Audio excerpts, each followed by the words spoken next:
ආයිබෝන් දුර පුතාලා ඇත්තටම සමත්පි වෙබ්සයිට් එකේ මේ වැඩසටහනක ඔබ දැන් සහභාගී වෙලා මේ වෙනකොටත් මගේ ආර්ථික විද්‍යා පාඩමට අහුම්කම් දුන්නා. දැන් 2020 දුර පුතාලට තියෙන්නේ ව්‍යාපාර අධ්‍යයනය කොහොමද අපි කරන්නේ? මේ වෙනකොට මම ඔබට ප්‍රශ්න 10ක පොතක් මේ ටිකේම හරි ගස්සලා එක print එකට දීලා තියෙනවා. ගුරුවක් පොත් දෙකම ආවරණය වෙන්න. ඒතකොට දූල පුතාලා බය හිතෙනවා අපි මේ පාඩම් කරනවා. ව්‍යාපාර අධ්‍යයනය මම පාඩම් කරා. මට මතක නැහැ. ගොඩක් දූල පුතාලා කෝල් කරලා කියනවා අපි පාඩම් මගේ හැරුණා. දැන් පාඩම් කරපුවා අපිට මතක නැහැ. එහෙම වෙන්නේ නැහැ දුවේ පුතේ. ඔයගොල්ලන්ට අනිවාර්යෙන්ම පාඩම් ටික නිවැරදිව පාඩම් කරගත්තම ඒක විභාගේ ලියද්දී අනිවාර්යෙන්ම මතක් වෙනවා. ඒක නිසා ඔබ අනිවාර්යෙන්ම මතක තියාගන්න 2020 දුල පුතාලා මාත් එක්ක මූල්‍ය කළමනාකරණය පාඩම අවසන් කරලා මානව සම්පත් කළමනාකරණය කියන එක. ඒ කියන්නේ ව්‍යාපාරයක අරමුණු හා පරමාර්ථ ඉටු කර ගැනීමට ව්‍යාපාරයේ මානව සම්පත් සඵලදායීව මෙහෙවන්නේ කෙසේද කියන එක. මෙතනදී ඔයගොල්ලෝ දන්නවා රැකියා විස්තරය, රැකියා පිරිවිතරය ඇතුළුව අපි මේ කොටස් සාකච්ඡා කරමින් හිටියා. තෝරා ගැනීම, බඳවා ගැනීම, ආකර්ෂණය, දුක් ගැනවිලි කළමනාකරණය, සංවේදන කළමනාකරණය, කාර්මික සම්බන්ධතා මේ කොටස් එනකන් කොටස් අපිට 14ක් විතර සාකච්ඡා කරමින් අපි හිටියේ.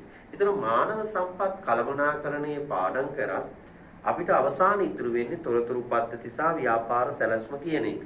ඒතර අපි ගත්තොත් 2019 උසස් පෙළ ප්‍රශ්න පත්‍රයේ මේ ප්‍රශ්න පත්‍රයේ මහාචාර්ය නවරත්න මහතා සකස් කරපු ප්‍රශ්න පත්‍රයේ කොළඹ විශ්වවිද්‍යාලයේ මානව සම්පත් කළමනාකරණ අංශයේ අංශාධිපති හැටියටත් එතුමා මේ ප්‍රශ්න පත්‍රයේ 2019 දී අපිට මානව සම්පත් කළමනාකරණයේ ප්‍රශ්නේ ගත්තත් අපිට මෙතනදී 13 වසර විෂය එකකේ 13 වසරේ කරන්න තියෙන්නේ ව්‍යාපාර කළමනාකරණය, මෙහියුම් කළමනාකරණය, ඊට පස්සේ අලෙවි කළමනාකරණය, මූල්‍ය කළමනාකරණය, මානව සම්පත් කළමනාකරණය, තොරතුරු පද්ධති, ව්‍යාපාර සැලැස්ම මේ පාඩම් 7න් ඔබට ප්‍රශ්න 4ක් එනවා 5, 6, 7, 8.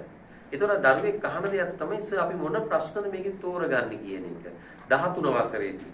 එතකොට පුතාලට මේක ඉතාමත් ගැටළු සහගත කොටසක් නෙමෙයි, සරලයි පාඩම් කරාට පස්සේ. මොකද දැන් මම ඔබට අද දවසේ මම ඔබට කියන්නේ දැන් මේ වෙනකොට දරුවෝ මාසයක් සමහර අය යම් ප්‍රමාණයකට වැඩ කටයුතු නිරතුණා, සමහර විෂයන් අත්හැරලම් වගේ හිටියා. දෙමව්පියෝ අපිව දැනුවත් කරපු විදියට අපි දැන් ඉදිරියේදී ඔබට ඊළඟ සතියේ ඉඳන් නිවැරදිව මානව සම්පත් කළමනාකරණයේ ඉඳන් නිවැරදිව පාඩම් ටික ඉගැන්වීම් කටයුතු කරනවා. එතකොට පුතේ මේකේ අපි ගත්තොත් 5 වෙනි ප්‍රශ්නේ A-level paper එකේ 5 වෙනි ප්‍රශ්නේ ඉඳන් ගත්තොත් 2019 උසස් පෙළ ප්‍රශ්න පත්‍රයේ ඔබ නව විෂය නිර්දේශය යටතේ 5 වෙනි ප්‍රශ්න පත්‍රයේ ව්‍යාපාර කළමනාකරණයෙන් ප්‍රශ්න ඇහුවා. පළවෙනි ප්‍රශ්නේ වේ පහත් එක්වෙන සංවිධාන සටහනක කොටසක්. මේ සංවිධාන සටහන. ඒව සංවිධානයේ විවුවේ යන්නේ අදහස් කරන්නේ කුමක්ද? ලකුණු 2යි. ඊළඟට පාලන අවකාශයන් පැහැදිලි කරමින් ඊයත දී ඇති සංවිධාන සටහනකට අනුව අලෙවි කළමනාකරුගේ පාලන අවකාශයේ තරම දක්වන්න. එතකොට මෙතන දරුවෙක්ට කිව්වම මේ පුළුල් පාලන අවකාශයක් කියලා. ඒකෙදී ළමයට ලකුණයි. මොකද්ද මේ පාලන අවකාශය කියන්නේ? එක් කළමනාකරුවෙකුට ඍජුවම වාර්තා කරන සහකරුවන් සංඛ්‍යාව. එතකොට දුවේ පුතේ මෙන්න මේ chart එක මේ තියෙන්නේ. මෙන්න මේ සංවිධාන සටහන තුල අපිට ආයතනයේ අරමුණු ඉටු කර ගැනීම සඳහා ආයතනයේ අන්තර් තනතුරු කාර්ය බලතල වගකීම් වගවීම ආදී බෙදී ගොස් ඇති ආකාරය සමායෝජනීය වී ඇති ආකාරය තමයි සංවිධාන ව්‍යුහය. සංවිධාන ව්‍යුහය කියන්නේ මොකද්ද? සංවිධාන මූලධර්ම කියන්නේ මොකද්ද? පසු විභාග ප්‍රශ්න වල ප්‍රතිඵල අපි ඇහුවා. ඊට පස්සේ මේකල ඇහුවේ මොකද්ද? පාලන අවකාශය. මේකේ පුළුල් පාලන අවකාශයක් තියෙනවා. ඊට පස්සේ අපි එතන ලකුණු 4 ගත්තාම පුතාට ඊළඟ ප්‍රශ්نين අහනවා සහගාමී පාලනය. පසු පෝෂණ පාලනය යනුවෙන් අදහස් කරන්නේ කුමක්ද? අපිට සහගාමී ක්‍රියාවලි පාලනය. යෙදවුම් පරිවර්තන ක්‍රියාවලිය නෙමෙව්. යෙදවුම් කියන එකේදී අපි ගන්න ඉදිරි පෝෂණය. සහගාමී පාල නිසා පසු පෝෂණය. එතකොට මෙතන ලකුණු දෙකක් ඉදිරිපත් වුණා ඔයගොල්ලන්ට සහගාමී පාලනය හා පසු පෝෂණ පාලනය. එතකොට මේ ලකුණු දෙක පස්සේ ඒකේ ආ කොටස ව්‍යාපාර සංවිධානයකට පරිශ්‍රණය හා සංවර්ධනය වැදගත් වීමට හේතු හතරක් සඳහන් කරන්න. හේතු හතරක් සඳහන් කරන්න. හේතු හතරක්. මේ පරිශ්‍රණය. එතකොට මෙතන කරුණු හතරක් දැන් දරුවාගෙන් අහලා තියෙනවා මෙතන කරුණකට එක ලකුණු භාගයේ බැගින් කරුණු හතරකට දෙකක්. අන්න ඒක එතනදී. දැන් මෙතන කියනවා නිෂ්පාදිතයේ ගුණාත්වයේ ඉහළ නැංවීම. නිෂ්පාදිත ක්‍රියාවලියේ කාර්යක්ෂමතාවය වැඩි කිරීමට, නිෂ්පාදිත පිරිවැය අඩු කර ගැනීමට, වෙළඳපොළ කොටස වැඩි කර ගැනීමට, ඒ තරංකාරීත්වයට සාර්ථකව මුහුණ දීමට පරිශ්‍රණය හා සංවර්ධනය දුවේ වැදගත්. ඒක අපි කියන්නේ. ඊළඟ මේගොල්ලන්ට කියන මොනවාද? මෙන්න මේක තමයි ගොඩාක් දරුවන්ට ගුරුවරුත් මේක නිතර ගැටළු මේ ප්‍රශ්නේ ඇහුවා. මෙන්න මේක පහත දැක්වෙන XY සමාගමේ තොරතුරුය අයවැයගත සහ සත්‍ය තොරතුරු පාලනය කියන එක දන්නවනේ. දැන් කලමනාකරණය කියන එක දුර පුතාලට අපි කියවනේ ගතික ව්‍යාපාර පරිසරයක.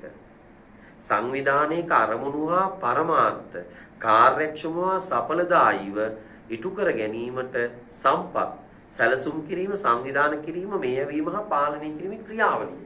පාලනය කියන්නේ මොකක්ද? මේ ඇස්තමේන්තුගත එකක් සත්‍ය එකක් අතර විචලනයන් තියෙනවා නම් ඒක නිවැරදිව හඳුනාගෙන ඒ විචලනයන් නිවැරදි කරන්න ඕනේ.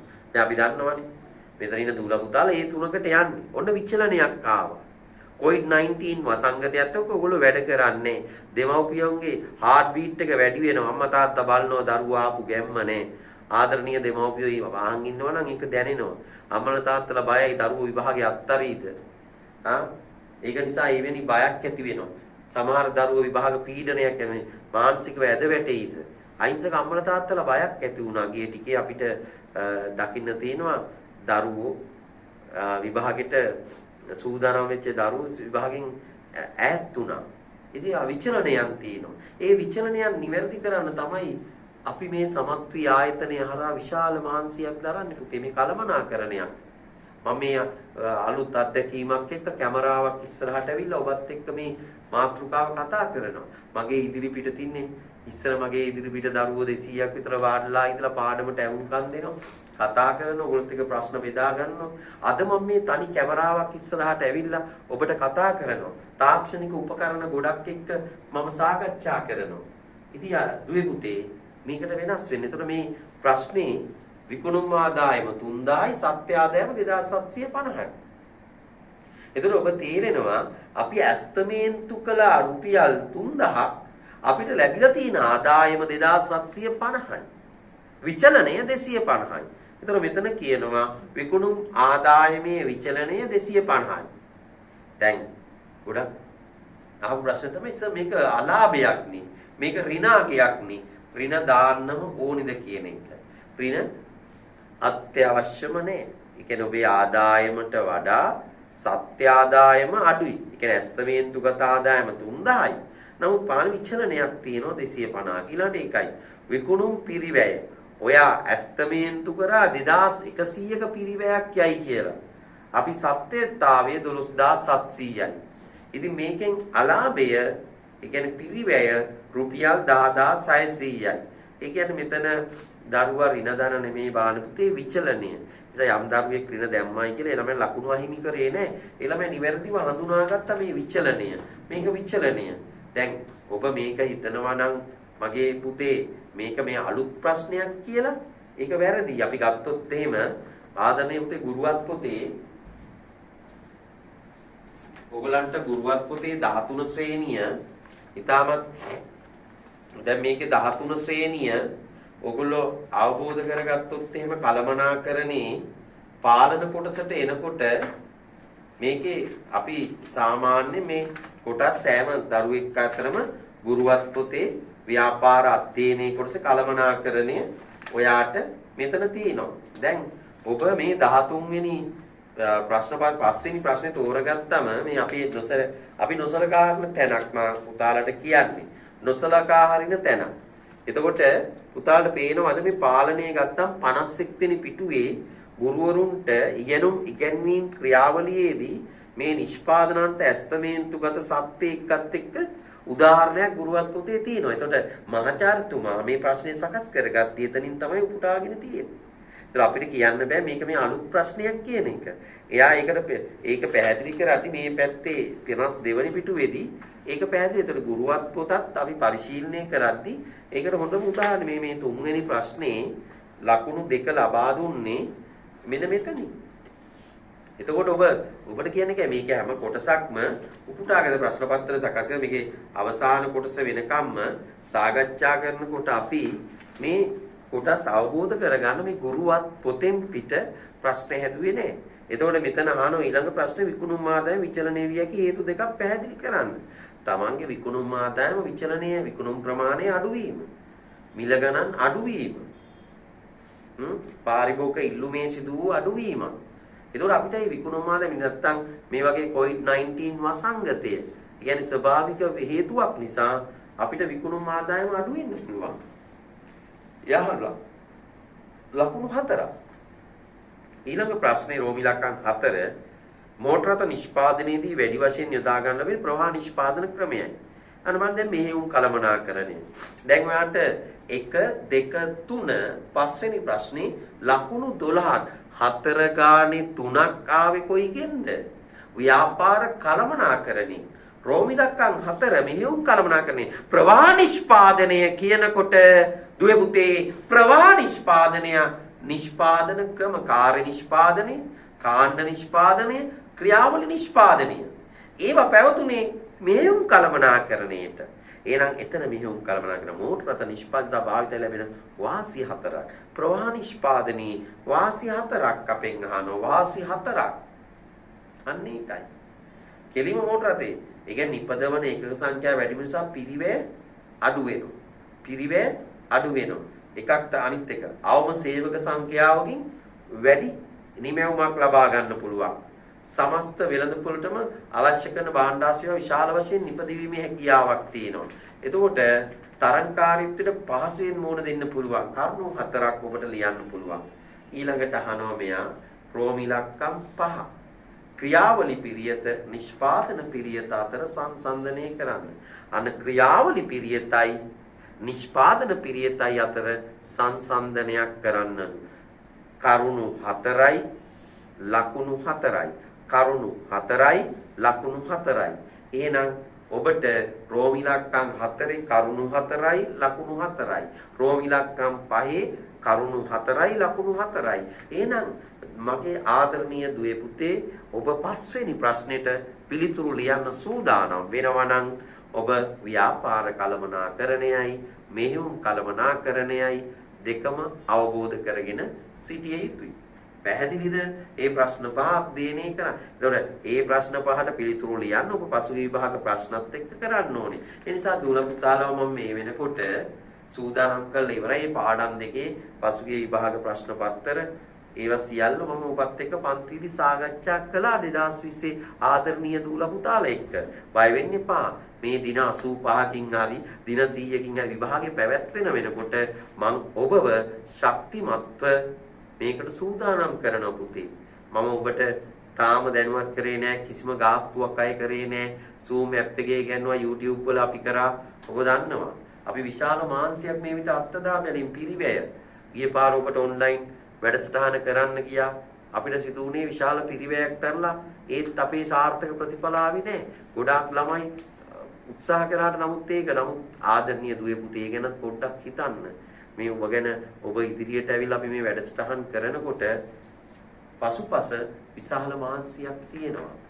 තේරුණාද? ඔබට පැහැදිලිද? කියන්නේ ඔබ මේක ටීවී එකෙන් බලන ඔබ මේක ලැප්ටොප් එකෙන් බලන ඔබ ඒ කැමරා මම දන්නවා. නමුත් අපිට වෙහසක් මහන්සියක් පිරිවැයක් මේ සඳහා තියෙනවා. ඒ නිසා ආදරණීය දූල පුතාලගේ විශිෂ්ට ප්‍රතිඵලය සඳහා තමයි අපි මේ මහන්සි වෙන්නේ. අර අම්මා තාත්තා බලන් ඉන්නවා. දුවේ පුතේ අත්තරින්න එපා. අපිට මොන අභියෝගය ආවත් අපි ජය ගන්නවා. අපේ තේමාව තමයි උත්සාහය, උනන්දුව, කැපවීම සහ ආත්ම විශ්වාසය තුලින් ජයග්‍රහණය. ඒ සඳහා මහන්සි වෙන්න. ඒ සඳහා වැඩ කරන්න. තේරුණාද ඔබට? ඔබ මහන්සි වුණොත් අපිට විශිෂ්ට ප්‍රතිඵල. ඔබ දන්නවා දැන් 5 වෙනි ප්‍රශ්නේ BS වල කරන්න නම් පාඩම් දෙකක් පාඩම් කරන්න වෙනවා. බලන්න 6 වෙනි ප්‍රශ්නේ අවුරුද්දේ වෙන්න XY සමාගමේ රූපවාහිනී යන්ත්‍රවල තොග මට්ටම්. මේකෙන් අහලා තියෙන චක්‍රීය කාලය, ආරක්ෂිත තොගය, යලි යනුම් ප්‍රමාණය, පොරොත්තු කාලය. එතකොට මේ ප්‍රශ්න වලට උත්තර දීලා තියෙනවා ලකුණු 4යි. ඉතින් යම් දරුවෙක් ඇහුවොත් එහෙම මේක මේ අලුත් ප්‍රශ්නයක්ද මගේ පුතේ? නෑ දුවේ පුතේ. ඒතකොට මේ ඔයාට මැරිලා පාඩම් කරන්න ඕනේ මේකේ. ඒතකොට ඔයාට ගුරුවත් පොතේ මේක අපි කතා කරාම තොග මට්ටම් වල ප්‍රස්තාරේ පැහැදිලිව මේ තොග ප්‍රස්තාරෙදී ඔයාට ඇත්තටම අපි තොග මට්ටම් ටික යලි යනෝම් මට්ටම මේ රූප සටහන තුල මේ රූප සටහනෙන් අපි මෙතන කතා කරා ඔයාට අවම තොග මට්ටම, පුරොත්තු කාලය, යලි යනෝම් මට්ටම, පිටුවන්ක 80 ඒක උපයෝගී කරගෙන අන්න අහලා තියෙනවා 2019 උසස් පෙළ ප්‍රශ්න පත්‍රයේ දරුවෝ අධ්‍යයනය කරොත්. ඉතින් ඔබට ඊළඟට අහන්නෙත් මේ වගේ මේවා ගන්නේ කරන ප්‍රශ්නයක්. මේක තියෙන්නේත් මෙහෙම කලමනාකරයට ලකුණු 4ක් ළමෙක්ට ඒක දන්නවා ලේසියෙන් ගන්න පුළුවන්. ඊළඟට දූල පුතාලා දන්නවා ද්‍රව්‍ය ඵලදායීතාවයේ වර්ධනය කළ ඇති ආකාර 4ක්. ඵලදායීතාවය කියන්නේ යෙදවුම් හා නිමැවුම් අතර පවතින අනුපාතික සම්බන්ධතාවය. ඵලදායීතාවය වැඩි කරගන්නේ කොහොමද කියන එක. පැහැදිලිද දුල පුතාලට? ගුණාත්වයෙන් උසස් දේ, ගුණාත්වයෙන් උසස් සමුද්‍රව්‍ය භාවිතා කිරීම. එතන මෙතන ගන්න පුළුවන් දියුණු තාක්ෂණය යොදා ගැනීම. බලන්න. ඵලදායීතාවය වැඩි කරන් දියුණු තාක්ෂණය යොදා ගන්න ඕනේ. ඊළාට අපතේ යාම හා නාස්ති වීම අවම කරගත හැකි වීම. අපතේ යාම හා නාස්ති වීම අවම කරගත හැකි වීම. ඉතින් මේක දුල පුතාලා තේරුම් ගන්න ඕන. මේක කොහොමද ඔයාගේ ඵලදායීතාවයේ කාලය නිවැරදිව පරිහරණය ගන්න? හරි දේ ඉගෙන ගන්න. ගොඩක් දේවල් ඉගෙන ගත්තයි කියලා නෙමෙයි. අපි හරි දේ හරියට ඉගෙන ගන්න ඕන. ඒක කල්පනාකාරී වань. රයිට්. ඊළඟට වෙළඳපොළ ඛණ්ඩණය යන. අර දැන් බලන්න පුතාලා අපි ව්‍යාපාර කළමනාකරණය, මෙහෙයුම් කළමනාකරණය දැන් ඔන්න අලෙවි කළමනාකරණයට. 6 වෙනි ප්‍රශ්නෙත් ලකුණු 8ක් වෙන් කරා අන්තිම කොටස තොග මට්ටම්, ලාභ සමච්ඡේදන ලක්ෂ විග්‍රහයට ඒ ටික විග්‍රහ කරාම ලකුණු 8ක්.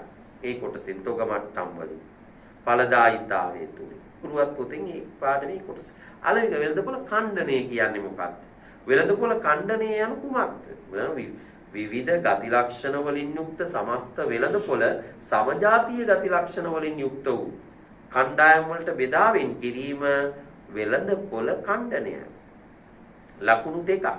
වෙළඳපොළ ඛණ්ඩනය විකුණුම් වර්ධනයට උදව් වන ආකාරය කෙටියෙන් පැහැදිලි කරන්න. එතකොට කරුණු 2ක්. අපි නිවැරදිව වෙළඳපොළ තුල අපිට තෘප්තිමත් කරන්න පුළුවන් පාරිභෝගිකයව හඳුනා ගැනීම තුලින් ඵලදායීතාවය ඉහළ යනවා. අන්න ඔයාලට පැහැදිලිද? ගුණාත්වයෙන් උසස් භාණ්ඩ සැපීම තුළින් දිගුකාලීන පාරිභෝගිකයව රඳවා ගැනීමේ හැකියාව ලැබෙන කරුණු 2කට ලකුණු 2යි. පාරිභෝගික වටිනාකම හා පාරිභෝගික තෘප්තියේ ඇති සම්බන්ධතාවය විස්තර කරන අලෙවි කරන හර සංකල්පවලදී මගේ දුව පුතේ දන්නවා වටිනාකම සමානයි මොකක්ද? තෘප්තිය බෙදීම පිරිවැය. යම් භාණ්ඩයක් හෝ සේවාවක් පිළිබඳ පාරිභෝගිකයා කරනු ලබන අගය කිරීම. භාණ්ඩයක් හෝ සේවාවක් පරිභෝජනය කිරීමෙන් පාරිභෝගිකයා ලබන වින්දනයේ සතුටට අපි කියනවා මොකද්ද? තෘප්තිය. ලකුණු 2ක්. ලකුණු 2ක්. ඒකසේ ඒ සම්බන්ධතාවය ඒ කියන්නේ මේකෙදි තව කොටසක් මේ ප්‍රශ්නේදී සම්බන්ධතාවය දැන් ඒ දෙක නිර්වචනය කරනවා මගේ දූලේ පුතාලා. නිර්වචනයේට එක එක ලකුණු දෙකයි සම්බන්ධතාවය. පාරිභෝගිකයා දෙන වටිනාකම තුල තමයි තෘප්තියක් ගොඩ නැගෙන්නේ නේද?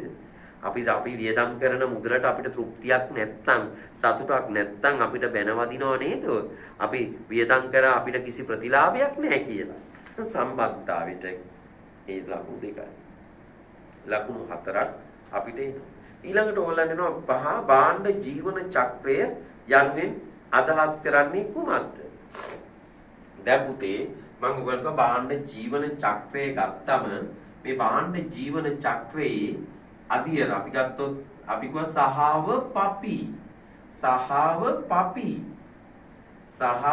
පපි සංවර්ධනාදියර හඳුන්වාදීමේ අදියර වර්ධනාදියර පර්ණතාදියර පිරියනාදියර මේක රූප සටහන ඇඳලා මේ භාණ්ඩ ජීවන ප්‍රක්‍රිය ගැන කිසියම් භාණ්ඩයක වෙළඳපොළ තුල අලෙවි ක්‍රියාවලිය තුල දක්වන අදියරයන්.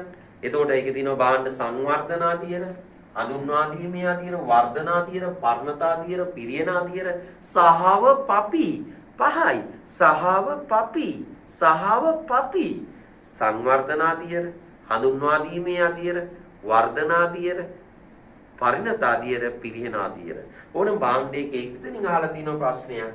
එහෙනම් එයා අහන මේ ලකුණු දෙක ගත්ත දූල පුතාලට භාණ්ඩ ජීවන චක්‍රය අවබෝධ කර ගැනීම තුළින් ලැබිය හැකි වාසි දෙකක් කෙලින්ම ඉක්ුණුම් පුරෝකතනය කරන්න පුළුවන්, වෙළඳපොළ බිඳ වැටීම් හඳුනා ගන්න පුළුවන්, තරංකාරී වාසි ලබා ගන්න පුළුවන්, භාණ්ඩයේ විවිධත්වයන් ඇති කළ යුතුද නැද්ද යන්න හඳුනා ගන්න පුළුවන්. මොකද අපිට පරිණත වෙලා වෙළඳපොළ තුල දිගටම පවතින්න බෑ. ඒ අනුව වෙනස් කිරීම් සිදු වෙනවා.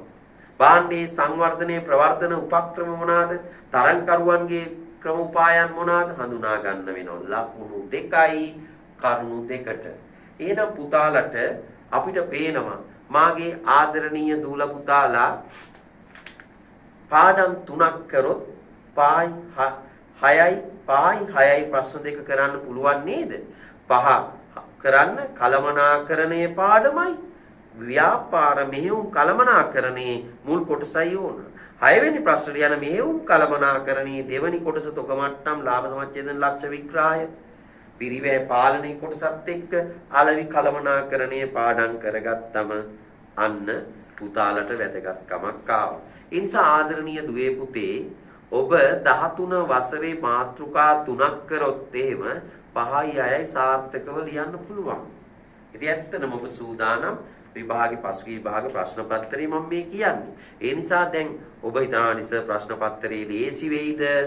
ප්‍රශ්න පත්‍රය අපිට ගොඩක් සරල කරයිද? ඔබ හිතන්න අපිට කිසිම නිකන් දෙයක් ලැබෙන්නේ නැහැ. අපි තරඟ කරන්න ඕනේ, අපි මහන්සි වෙන්න ඕන. ඒක නිසා ඒ වැඩ කොටස සාර්ථකව කළ යුතු වෙනවා. රයිට්? එතකොට බලන්න 7 වෙනි ප්‍රශ්නේ ව්‍යාපාර සංවිධාන බාහිර මූල්‍ය සම්පාදන මාර්ග දෙකක්. ඒවැ සීමා දෙකක් සඳහන් කරන අන්න විෂය ඒකකය 5 මූල්‍ය කලමනාකරණය මාතෘකාවෙන් එනවා. බාහිරින් මුදල් අභ්‍යන්තර මූල්‍ය මාර්ග අපි කතා කරා. බාහිර මූල්‍ය මාර්ග කියන එක. අභ්‍යන්තර මූල්‍ය මාර්ග තියෙනවා. බාහිරින් අපි බැංකු ණයක් ගන්න පුළුවන්, කල්බදු ගන්න පුළුවන්, කොටස් නිකුත් කරන්න පුළුවන්, බැංකු අයිරා ණයකර ඕන එකක්. දෙකයි ලකුණු දෙකයි 7 වෙනි ප්‍රශ්නේ එක. ඒතකොට අහනවා බාහිර මූල්‍ය සම්පාදන මාර්ග වල සීමා සපයා ගන්න බැංකු අයිරාවක් ගන්න ගියාම පිරිවැයක් යන. අපකරු ඕන, අප තියන්න ඕන, අප මුදල් තියන්න, අප සුරැකුම් ඕන, පොලියක් ගෙවන්න ඕන, පිරිවැයක් දරන්න ඕන, ව්‍යාපාරයේ වගකීම් වැඩි වෙනවා. එහෙනම් දරුවෙක් ලිවනම් පොලියක් ගෙවීමට සිදුවේ. අප සුරැකුම් තැබීමට සිදුවේ. ලකුණු දෙකක් නම් කරනවට දෙකයි, සීමා දෙකක්, අවාසි දෙකක් ලියනවට ලකුණු දෙකයි. ඊළඟට දෙවැනි ප්‍රශ්නේ ව්‍යාපාරික තීරණ කෙරෙහි ද්‍රවශීලතා අනුපාතය වැදගත්කම. ජංගම වත්කම් හා ජංගම වක්කීම්. ආදරණීය දුල පුතාලා ගිණුම්කරණය කරන දරුවෝ හැටියට දන්නව නේද? ගිණුම්කරණය ඔබ කරනවනේ.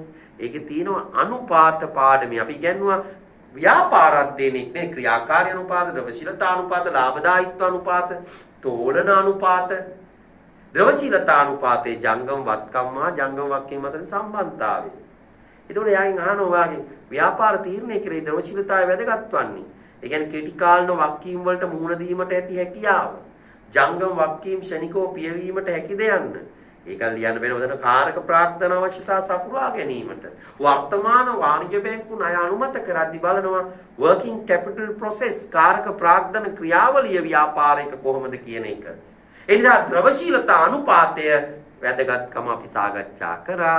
ඔබට පාඩම උගන්වද්දී ලකුණු 2යි. සමාගම කොටස් මිල වැඩිවීම කෙරෙහි බලපාන සාධක 4ක් සඳහන් කරන්න. ඒ කියන්නේ කොටස් වලට ඇති ඉල්ලුම සැපයීම, රටේ දේශපාලන තත්ත්වය, කාලගුණික හා දේශගුණික විපර්යාස ඒවත් දැන් බලපානවනේ. ආයෝජකයින්ගේ හැසිරීම මේ දවස්වල කොටස් වෙනදපොළ කඩා වැටුණ ටීවී කියන කොටස් වෙනදපොළ ඉහළ ගියා. කොහොමද මේ ඉහළ පහළ යන්නේ? කෙලින් දේශපාලන ස්ථාවර වූ අස්ථාවර දේශපාලන ස්ථාවර භාවයේ. දේශපාලන සාධක සමාගම් වල කීර්ති නාමය. ඒ බලපාන කරුණු දෙකක් නෙමෙයි එතනදී කරුණු 4ක්. ලකුණු භාගයේ බැගින් කරුණු 4ක්. දේශපාලන සාධක සමාගම් වල කීර්ති නාමය කොටස් වලට ඇති ඉල්ලුම සැපයුම කලමනාකරුවන්ගේ හැකියාව ආයෝජකයන්ගේ හැකියාව කරුණු 4ක් ලියන්න ඕන. අන්න මෙතනට සම්බන්ධ වෙනවා 18 වෙනි මාතෘකාවෙන් ප්‍රශ්නයක් ඊළඟට. ඔන්න උතන තමයි කලවම් වීමක් අපි දකින්නේ.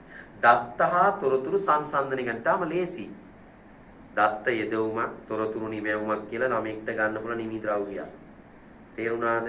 ඊළඟ තීරණ ගැනීමට ඍජුව භාවිතා කළ නොහැක දත්ත. තොරතුරු ඍජුව භාවිතා කළ හැක. එතකොට පුතේ එතනට කරුණු 2යි ලකුණු 2ක් ලබා දුන්නා. ඊට පස්සේ මේගොල්ලෝ අහනවා දැනුම් සේවකයින් යන්න පැහැදිලි කර එවැනි සේවකයින්ට උදාහරණ 2ක් දෙන්න. දැන් මේක කොහෙද තියෙන්නේ? මේක කොහෙද දැනුම් සේවකයින් හරි මේක සම්බන්ධ වෙන ඔයාට දත්ත. දැන් තොරතුරු පද්දේ 17 වෙනි විෂය ඒකකය. තොරතුරු පද්දේ 18 ව්‍යාපාර සැලැස්ම.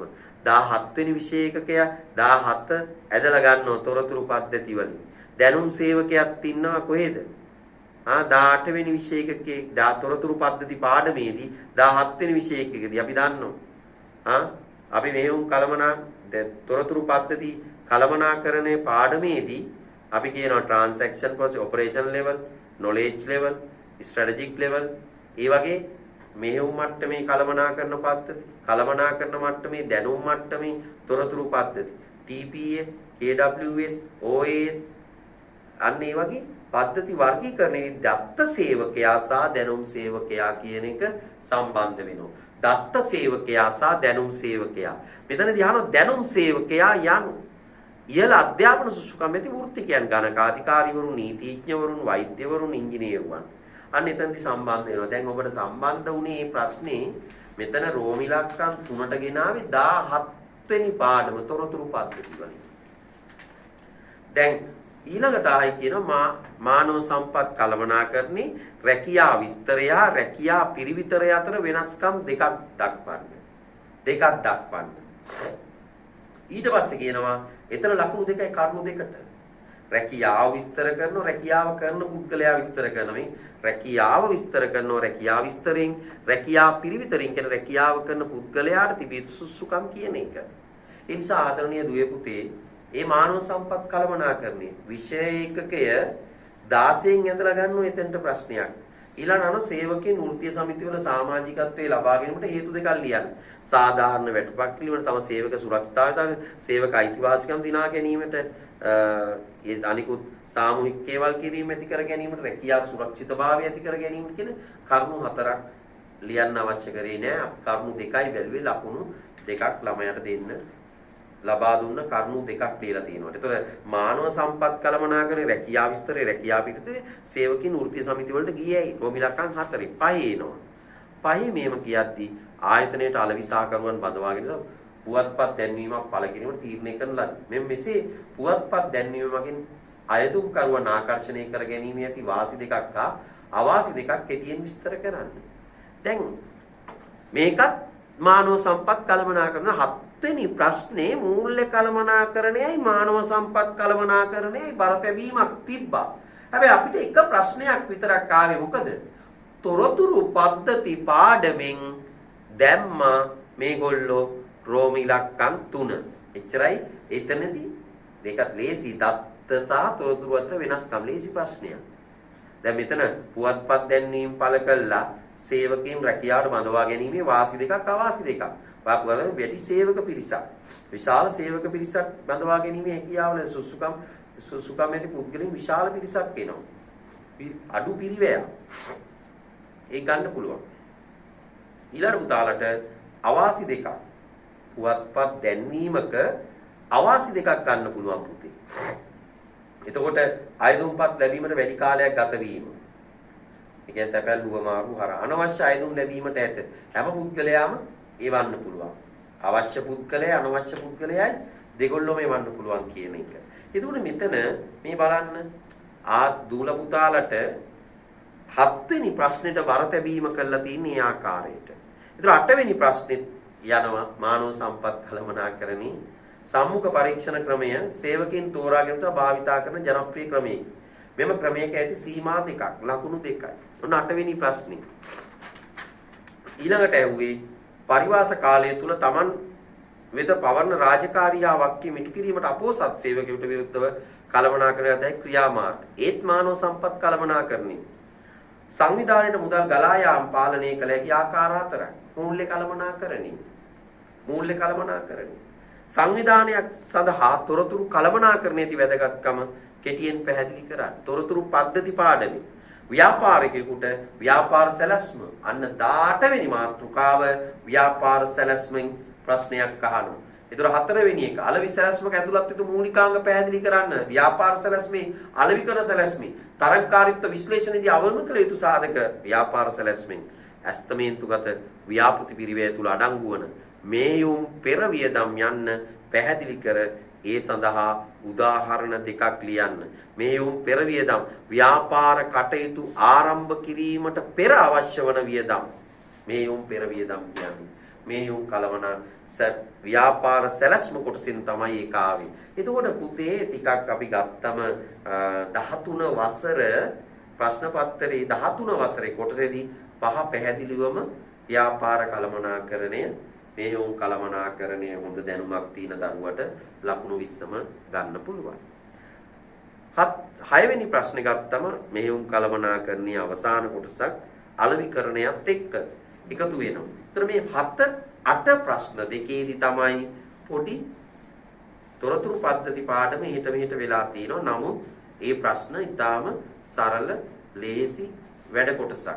ඒක නිසා ආදරණීය දූල පුතාලා මෙතන තේරුම් ගන්න ඕන ව්‍යාපාර අධ්‍යයනය කියන්නේ ගැඹුරු විෂයකට වඩා තාම සරලව අපිට අධ්‍යයනය කරන්න පුළුවන්. හැබැයි වැඩ කොටසක් අපි මේ පාඩම් වලට අදාළ ප්‍රශ්න පත්‍ර එකින් එක සාකච්ඡා කරන උදාහරණ ගත්තොත් දත්තා තොරතුරු අතර වෙනස්කම් කී පාරක් පසුගිය පේපර් එකේ යවුවද පාලන අවකාශයේ කී පාරක් යවුවද මේවුම් පෙර වියදම් ඒවා ගුරුවත් පොතේ පැහැදිලිව කියද්දිත් වත් ඒක පැහැදිලිකම් දැනුම් සේවකයා දත්ත සේවකයා පිළිබඳව ඒතකොට ද්‍රවශීලතා අනුපාතයේ පිළිබඳව මේ බලන මේ අහන ප්‍රශ්න ඉතාම සරලව ඔබට පිළිතුරු ඉතා අති දැවැන්ත පිළිතුරු නෙමෙයි. නමුත් ඔබට අපි දැක්ක අපි ව්‍යාපාර අධ්‍යයනයේ ප්‍රශ්න පත්‍ර බලද්දී කලුතර දිස්ත්‍රික්ක ව්‍යාපාර පරීක්ෂක තුමෙක් හැටියට උත්තරපත්‍ර පරීක්ෂක තුමෙක් හැටියට ව්‍යාපාර අධ්‍යයනයේදී අපි දැක්කා ළමයි ලකුණු 98 ගත්තා ලියන පේපර් එකට.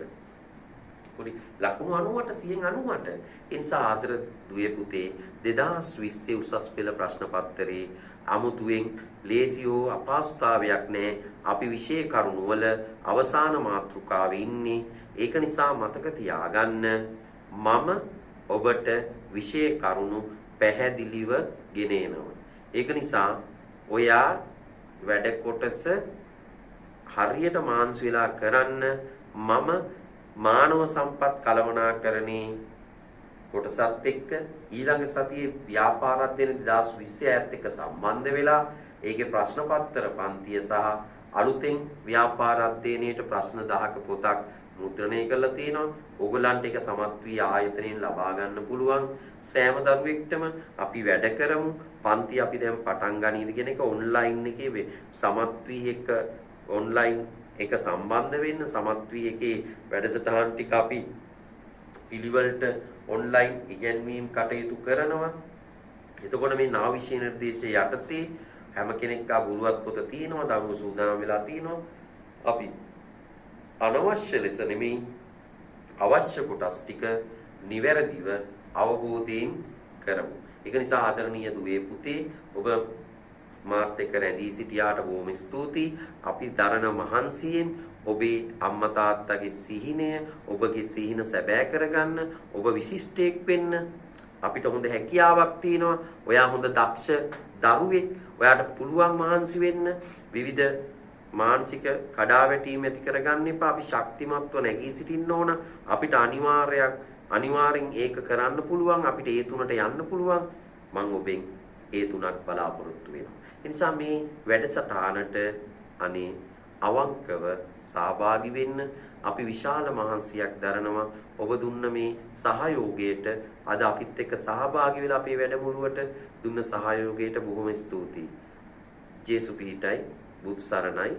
අපි ඊළඟ සතියේ ඔයගලන්ට කාලසටහනකට අනුව වැඩ ටික නිවැරදිව කරනවා. ඔබට බොහොමත්ම ස්තුතියි රැඳී සිටියාට.